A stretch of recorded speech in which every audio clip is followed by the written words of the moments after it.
فترة وما عند فرصة فلوالي هذا شكرا إنك تعرض أم فرصة مهما كل تعرفه ولا ممبرن صاروانا دين meeting أرمن سايد ومي باري مني هما مي PMU كبيفلوم هي نيوشاد سايد تاسين هيلمي دين هما يا كارمن كي project توكي lead consultant Professor Milan بجوان كوربان إنك تودين Professor Milan مي session كوري كندا بكم أرمن مي session English كوري كندا إما نقوله تو هذا كوري كندا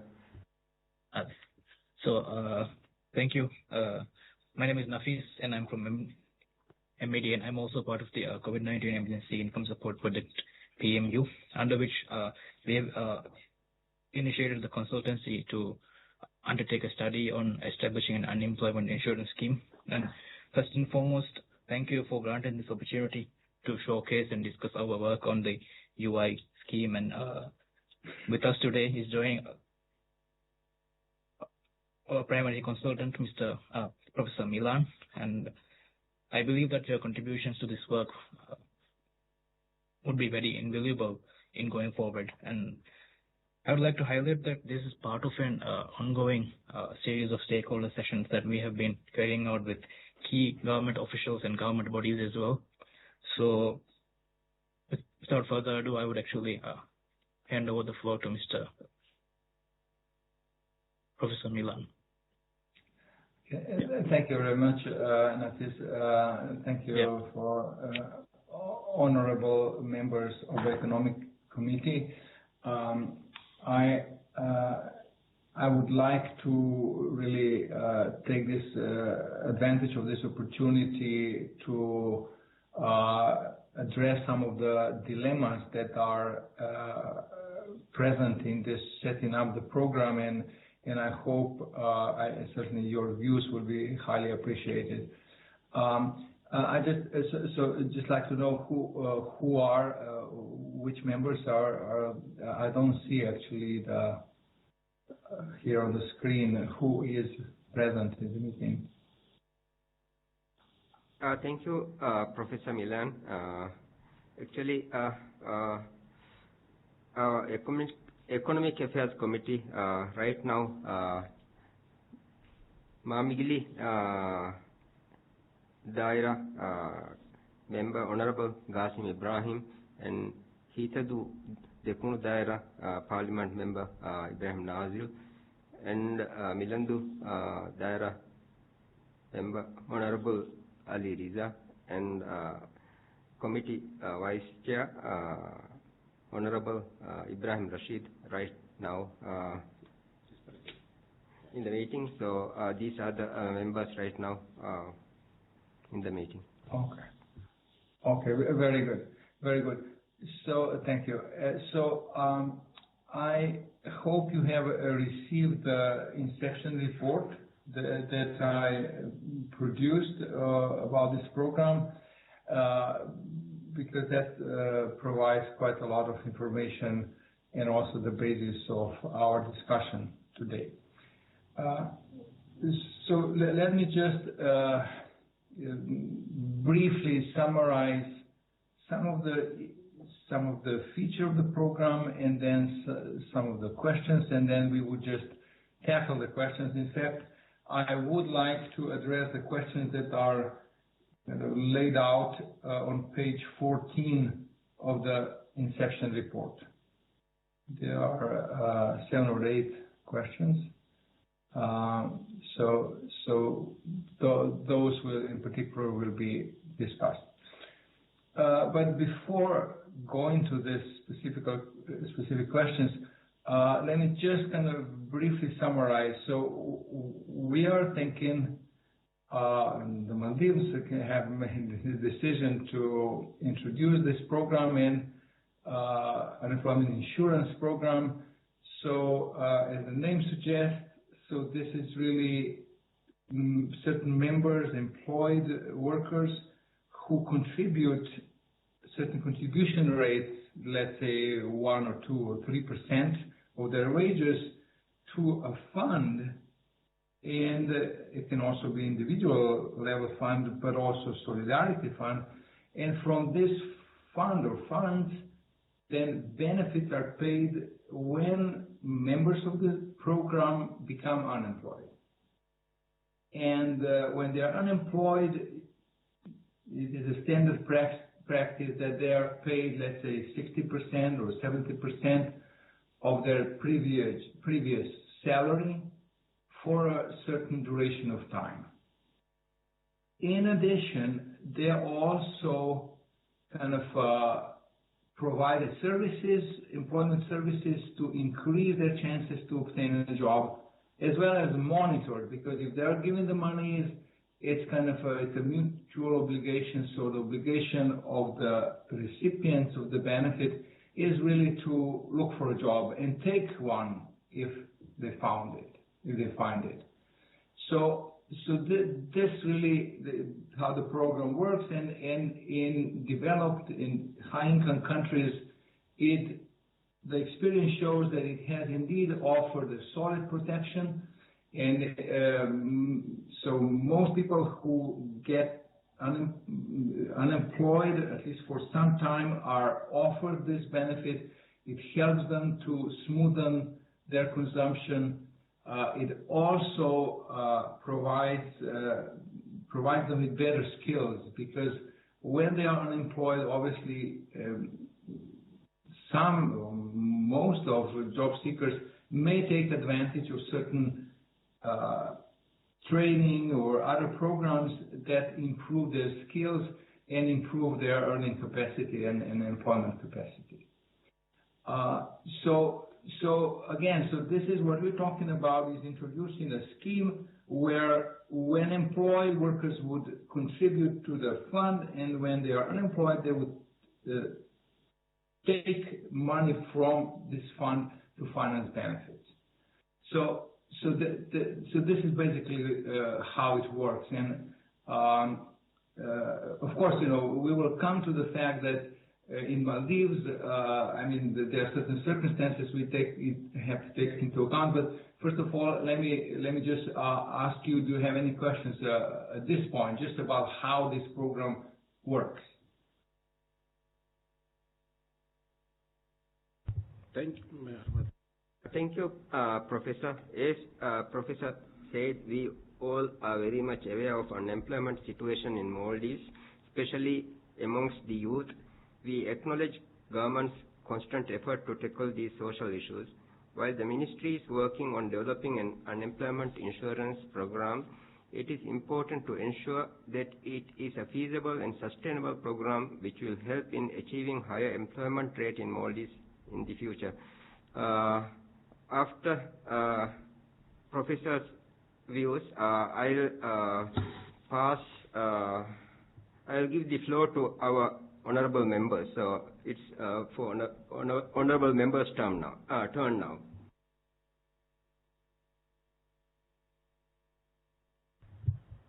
Thank you, Professor.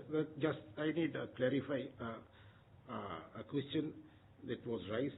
It's in here on the paper, page number 14. Is it weekly benefit or unemployment benefit, or it's an insurance scheme, right? And if it is for, maybe if someone lost his employment or his job within the period of certain time, how it is it a weekly or monthly basis? Thank you, Honorable Ibrahim Rashid. So I'll give the floor to Professor now. Yes, thank you.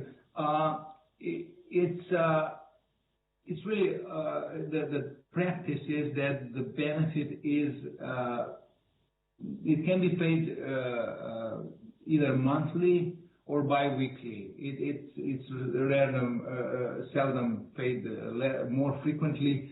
But so it's when the person loses a job, then he or she would come to the job center and then register as a job seeker, and then show primarily that he or she has lost the job not by his willingness, and if he or she contributed for a sufficient time, let's say 6 months, previous 6 months, duration of 6 months, then he or she would be given the entitlement to receive the benefit, and then next month to receive it, he or she would have to search for a job, indeed be prepared to take a job, so he has to really then fulfill continuing eligibility conditions. Thank you, Professor.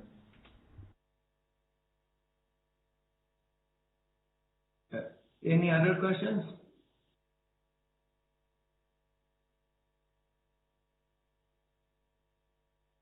What I would then indeed suggest to move to these questions, I'd just like to also give a little bit of a background on each question, and then we would have a discussion about the questions. Thank you, Professor. I give floor to Honorable Ibrahim Nazil. Thank you, Chair. Thank you, Professor. I would like to ask you this. I believe this is a very early stage of this program, what you are doing right now. So I would like to ask you, have you met this NSPA people, National Protection Agency? I believe this is also part of insurance, kind of insurance thing. Yeah. I have met. Yeah, we had a meeting, a very productive meeting. I think Mr. Assam, if I'm correct, was kind of heading this. Yes, we had a very good meeting with them. Okay, all right. But I agree. This is just a program that is given at the delivery dates, and those things are mentioned in your TOR. I think how long does it to? It says 12 weeks to complete this. Is it right? I'm sorry. The 12 weeks to do what? To complete. I'm sorry. Can you repeat the question, please? Yeah. To deliver this thing, the program from your side as a concert, you're the main consultant. Deliver this. All right. Yeah. Yeah, it's actually according to the contract I have, there are 4 reports that I'm supposed to produce, and I'm kind of just over the half of the program. So I started the work in April, and I'm supposed to submit the final proposal by early January. And so I have already produced another report, which is called Situation Assessment Report. And I'm working right now on simulating the program. So I'm pretending as if the program existed in last 10 years, and I'm kind of using the work histories of the pension office, the Maldives Retirement Pension Scheme membership, to simulate the effects of unemployment insurance. And so then, as I mentioned, so by January, I should produce the final report. Thank you, Professor.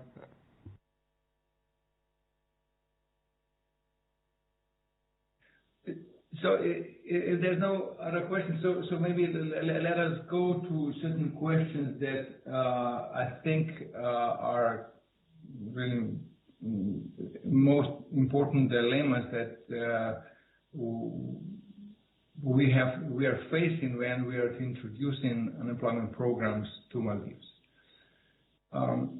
So I should mention that the key. There are several things that, of course, at the beginning of this program, and particularly in country like Maldives, we have to take into account. One is, of course, the fact that this program will be new. So you have to establish new capacities. Then there is a weaker administrative capacity, which above all about providing employment services to job seekers. As we know, Maldives is really trying lately in last years, I would say, to establish job centers and also to establish decentralized units also on islands. And there is also, of course, a large informal sector, or many people, about 1/3, as I find in the situation assessment report, that work informally, that is without a formal contract and do not pay contributions. And so that means that, of course, they will not be covered by this program. And also it means that people who lose their jobs, they may well take a job in this kind of informal way, and of course it will be very hard to verify their employment status. So that these factors have to be accounted for when we are thinking of how to set up the program. And now, if we move, really to what the questions. So maybe one question, particularly as being the economic committee, really is who should pay for this program? Should the government provide any subsidies to the program, or should the employers and workers each contribute, let's say, a small contribution rate? Usually it's about each contributing 1 or 1.5% to this scheme, and the government should really stay out. Do you have any views about that? Thank you, Professor. I give floor to Ibrahim Rashid.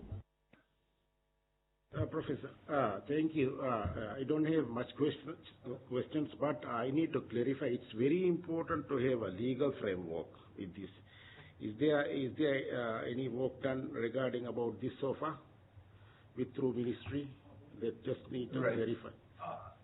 The legal framework is kind of logically follows this kind of a conceptual proposal. We would like to clarify certain questions, and then of course, this is a very important area that you are pointing to. Of course, legal framework has to be established, and we are as part of the discussions. For example, I have talked to some colleagues at the Ministry of Economic Development also about legal issues, and so it is about, for example, what are the legal ways to prove the reason for separation from employment. As I mentioned, so if there is voluntary separation, usually job seekers do not qualify. So we have to establish a legal way to providing such proof. And I met with Mr. Ali Shuja from the Ministry of Economic Development, a lawyer, and we discussed these things with him. Thank you, Professor. Now I give floor to Honorable Ibrahim Nazir. Thank you, Chair. Professor, I would like to ask you this. You just mentioned about the contribution and those things. What are the roles that Maldives Pension Administration Office is doing in this kind of program? I think we need to find out what are their roles actually, the pension office. Indeed, yes. Thank you very much. Yes, thank you for your question.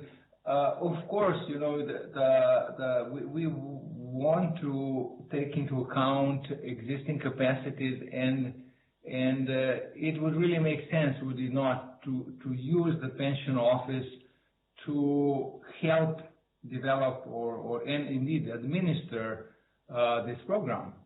They would very easily add additional contribution so when collecting monies from their members, they would enroll them also in this program and collect contributions from them. And of course, also, as it is done in other countries, for example, Chile, so job centers, employment offices job centers would process all the information from job seekers and establish which ones have the right to start receiving benefits. And then they would send this list to pension office, and pension office would pay them out.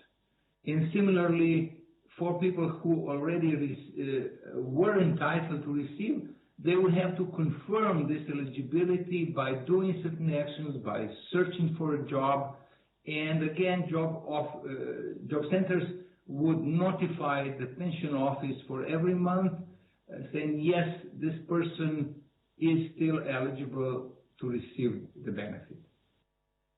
Of course, if it is within the parameters of the system, so typically, let's say, and indeed I am proposing that as a starting value, the potential benefit duration would be 6 months.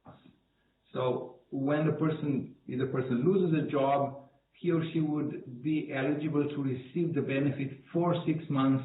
Of course, if he or she doesn't, many would find jobs earlier. And indeed, in this simulations that I do, over 60% of the job seekers who start receiving benefits find jobs before exhausting the right to benefits. Thank you, Professor. Thank you, Professor. I have given to all honorable members, and I think they are aware of Professor for your brief insight into progress of this program and your experience.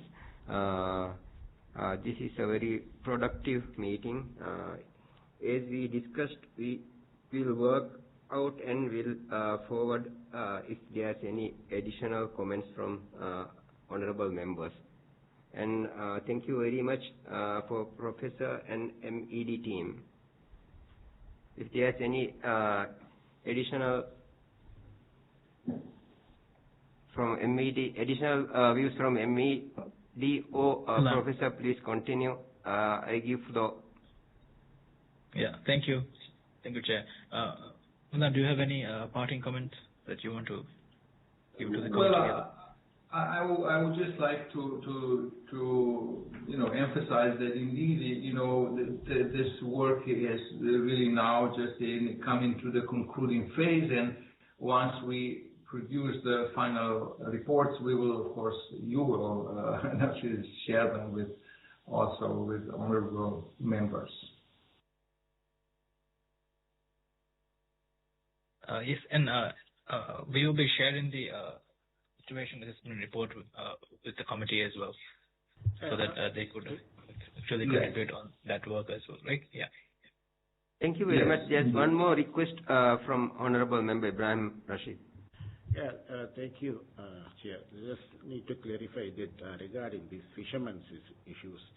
Okay, if we go in for a hybrid system, okay, how can we include informal sector like a fishermen's and all those farmers?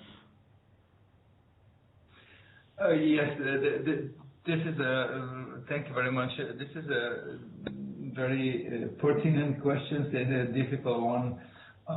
You may have noticed that, I think I put down in the report that self-employed are actually typically not included in the program.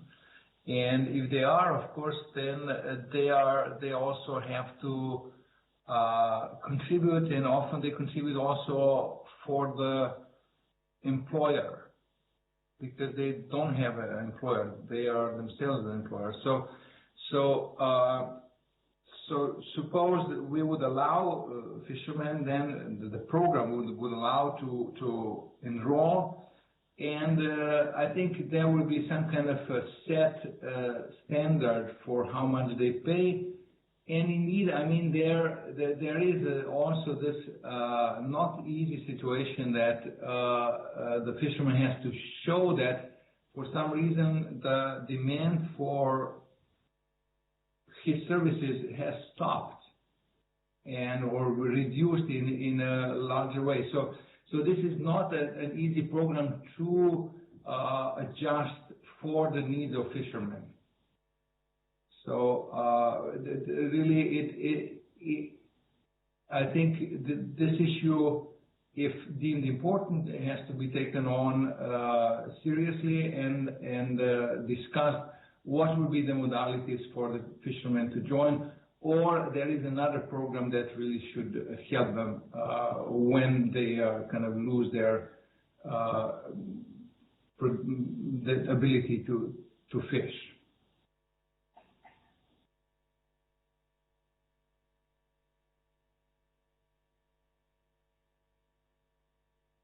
Thank you, Professor. I think that's all for today. And once again, thank you so much for Professor and MED team. MED team on the meeting Nimal Devuma alwan fursat alwan. Thank you all of the honorable members for the grant in this audience for us, and we will be following up with the situation report so that you could actually contribute to the report as well. Thank you once again. Thank you very much on my part, of course, as well. Thank you. Thank you. Thank you. As a pastor.